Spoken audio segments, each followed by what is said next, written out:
Lockdown, less cars on the road, DIY haircuts becoming a thing, and sporting events being cancelled. So how does somebody in the sporting sector keep on top of their mental health as well as their fitness?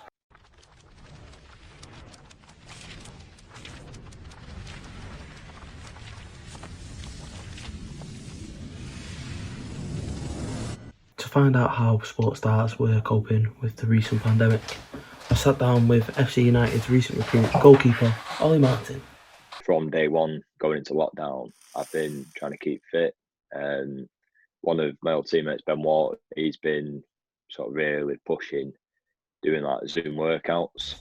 So he'll literally have like, anywhere between 5 to 30 people all at once while he's basically doing a PT session for them. Okay, crisscross. I think as a keeper, it's going to be a bit of a strange one going back into pre-season because you can do all the running you want, but goalkeeper training and goalkeeper fitness is completely different to sort of outfield fitness. It's a lot of shorter, sharper, more explosive movement as opposed to just getting your head down and running for 25 minutes.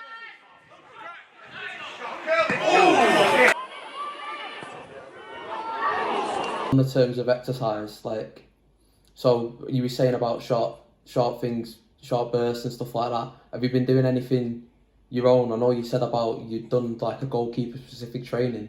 So obviously through my business, the GKN, we've been trying to sort of provide little home workouts for goalkeepers.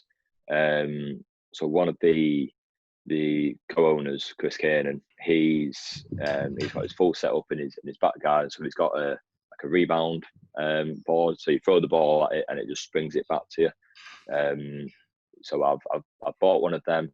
I've got some of the cones from the coaching. I've got a couple of balls. So all I do is I go into the car park, set it up, do a little bit of footwork around the cones. Obviously you can't dive because it's on concrete and you'll ruin your skin.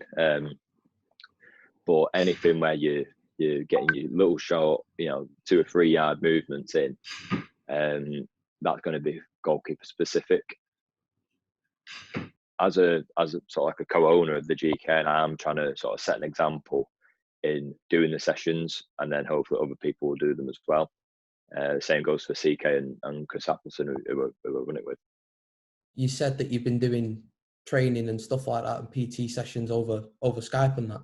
So I'm guessing you used to do them face to face beforehand. So if you took any are you looking maybe that you could do that as well as the face to face ones once we get totally out of lockdown? Yeah, we could do it, especially because it's been like in the evenings that we do like a fitness session with the GKN keepers separate to the stuff that Ben does.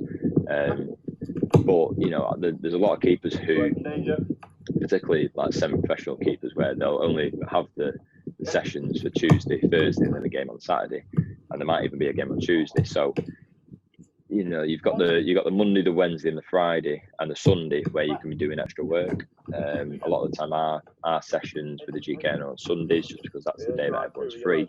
You can get it done nice and early in the day, so then everyone is free for the rest of the day. But going into sort of the future, and when football's back and beyond, we will definitely be looking at maybe doing a collective Zoom workout where you're at home. You don't necessarily have to be at home. You can go to the gym and set it up. You can go outside and set it up. But it is definitely something that we're going to introduce moving forward, alongside the return of the one-to-one sessions and the training sessions. To get a scientific answer on how lockdown has affected athletes, I spoke to PhD student in astrophysics, Macaulay Green, about what an endorphin does and the power that it has over our body. Endorphins are hormones secreted by the brain which are stored in the pituitary gland. They activate the opioid receptor inside the body, and their main function is to inhibit pain. The problem with athletes during lockdown is that when athletes undertake regular exercise, the body starts to downregulate producing endorphins, making it harder and harder for them to get the endorphin high, which makes them have to train harder.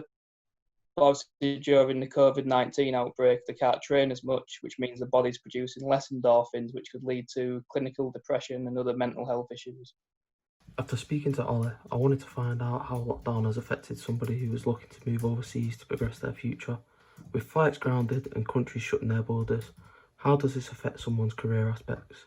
Introducing Alice Hamer, a young woman who was meant to be flying overseas to Canada for her next chapter of her sporting career. What were you even meant to be doing when you went to Canada? So I was supposed to be doing working in the outdoor education department in a ski resort. So I was supposed to be like supervising camps, like summer camps, and also snowshoe tours in the winter. So it was like a really good opportunity for me. But yeah, I think they're going to try and push it back a year so that I can do it next year and not like miss out, because that's kind of what I want to be doing right now. But it was, yeah, being outside basically all the time. All summer I would be kind of outside with the kids doing activities like hiking, survival skills, everything like that. It's like a really intense summer, but it's like super cool. And we're doing right now, like they would have been starting up in July. July and August they'd be running, but there's so much prep that needs to happen before that as well. So I would have had to go out, like my flight should have been like tomorrow. Isn't that crazy? So obviously, like what you was meant to do in Canada was meant to be like quite exercise based and stuff like that. So if they like told you to try and keep fit and stuff like that and everything, and like keep a healthy lifestyle and everything. Definitely. Yeah. I was like the fittest I've ever been in my life when I was living there I was there for 2.5 years, and I just had like all these muscles that I'd never had before, just from being outside every day, not even like intentionally going out to exercise, like going for a run or going to the gym or anything, but just through the work that I was doing. I was walking like 2 or 3 tours a day, so that's like 4 to 6 hours outside hiking. And it's pretty hard going, especially when you're in the snow. So like you get involved in the work and you kind of forget that you're exercising, but when you come home you feel exhausted.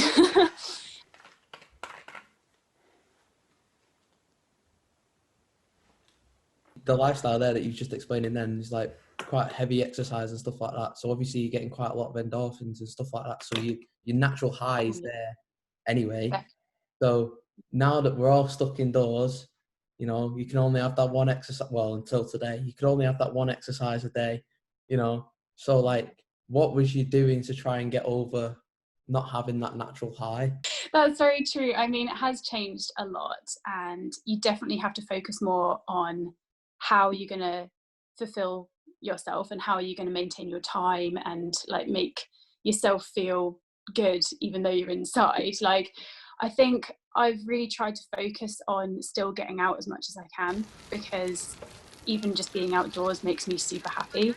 So thankfully this lockdown has come when the weather's nice, so we can actually get outside, because if you're in the winter right now, this would be a nightmare for people's mental health. So I think being able to get outside at least twice a week, I'd either go hiking or cycling. I think they're my 2 main things at the moment, where it's just my time. I can even like plan my week around it and think about where I want to go next and things I want to see and things I want to explore. So definitely having that as like the center of my week helps, and having that to plan around. And then when the weather's a bit awful, then I definitely try and do exercise indoors, although that hasn't worked out amazingly because my house has very low ceilings, so I've banged my head occasionally trying to do a workout in the spare room, but you know, it's all part of the fun. So definitely try and like get moving, get active, even though I'm like sitting down inside. Like I was trying say like, let's get motivated, let's do something, even if it's like half an hour, 40 minutes of a YouTube video, trying to do some kind of aerobics or yoga or something. So I always feel a lot better after I've done it. And I think, like you said, it's that those endorphins that are released even if you don't feel like doing it in the first place, you definitely feel that high afterwards. So I think that's a massive part, is trying to still have that amount of exercise, but not like as part of my routine. I kind of have to force it sometimes.